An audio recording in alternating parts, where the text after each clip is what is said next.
A eleição de 22 vai confrontar um ex-presidente e um atual presidente. 2 mandatários máximos da nação, 2 presidentes da República.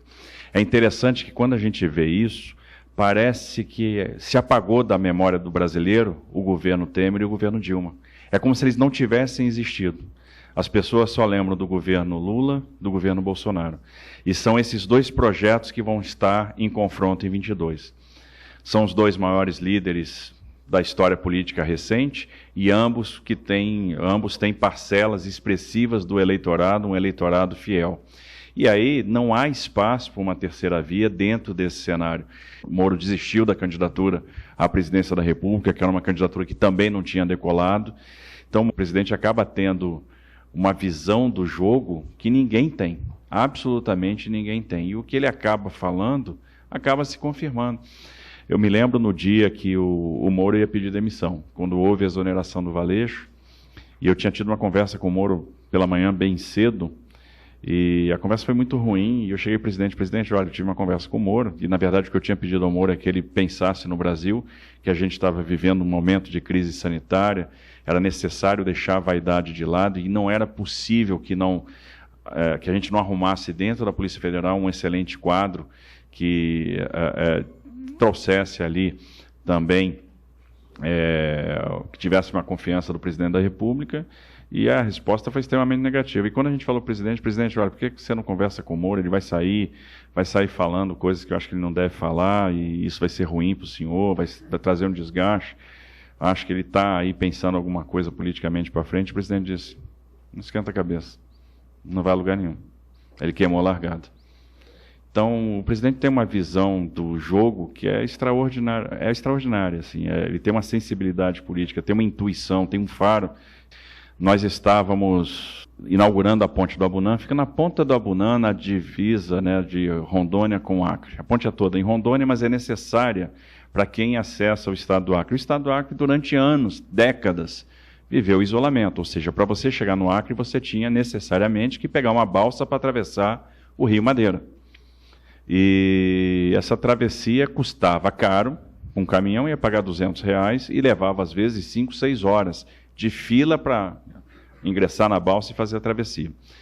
Um empresário, um dono de concessionária do Acre ficou muito feliz e levou algumas motos para a ponte no dia da inauguração.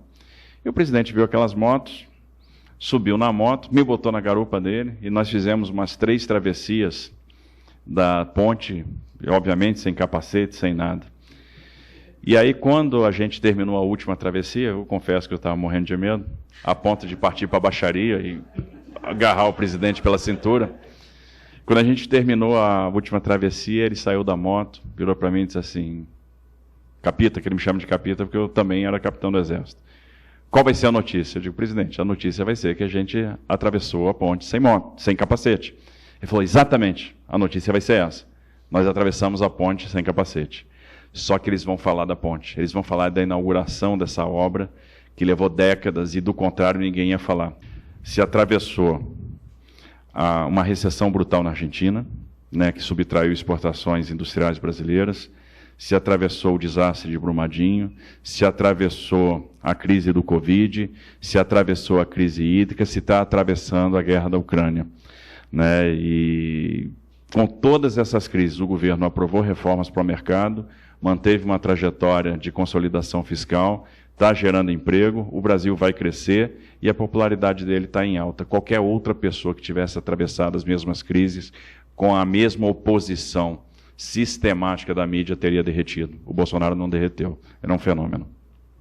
Uma eleição é um confronto de pessimismo e otimismo, de medo e esperança.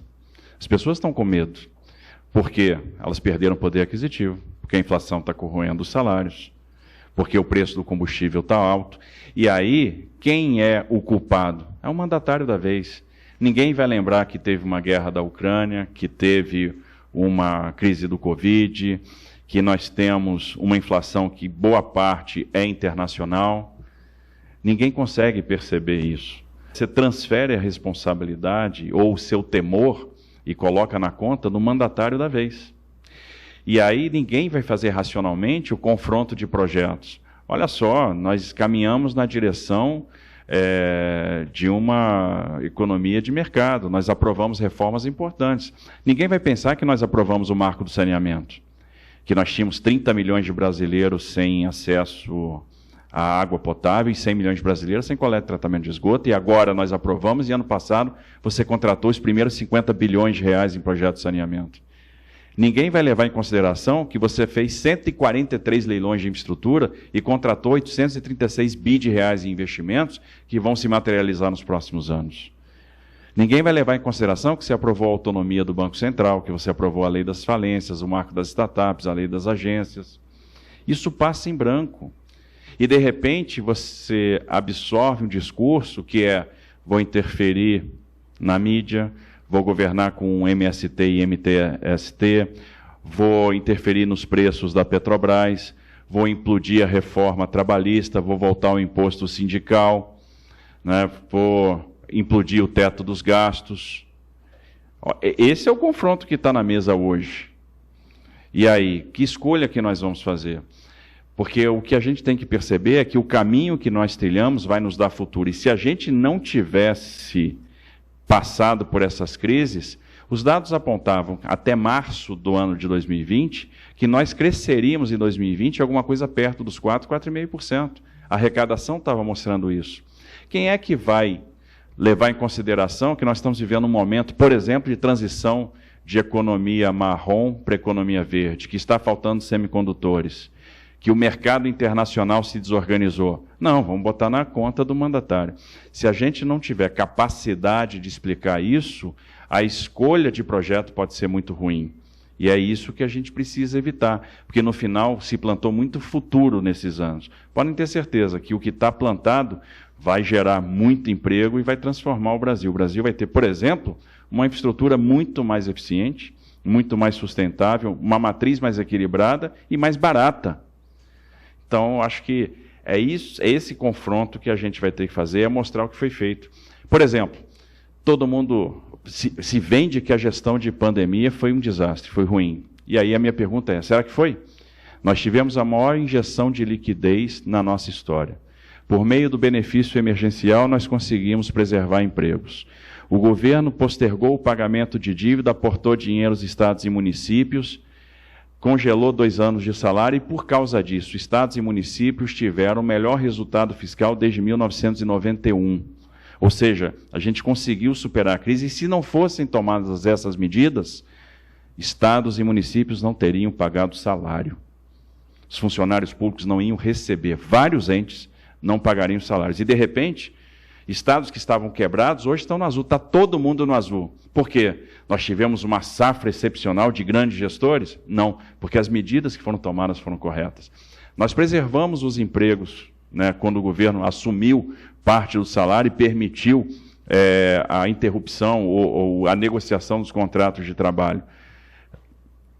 Veio o auxílio emergencial, que manteve ali uma capacidade de compra e aquilo que virou poupança num determinado momento, se transformou em consumo e isso manteve a roda da economia girando.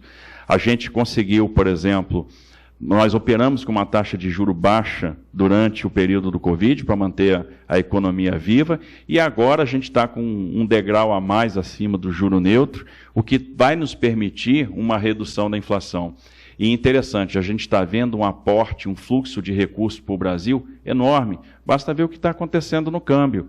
O mundo talvez já tenha percebido que a inflação vai ser um efeito persistente, não é algo passageiro, é algo que veio para ficar durante algum tempo e que as empresas brasileiras operam melhor nesse ambiente do que empresas de outros lugares do mundo.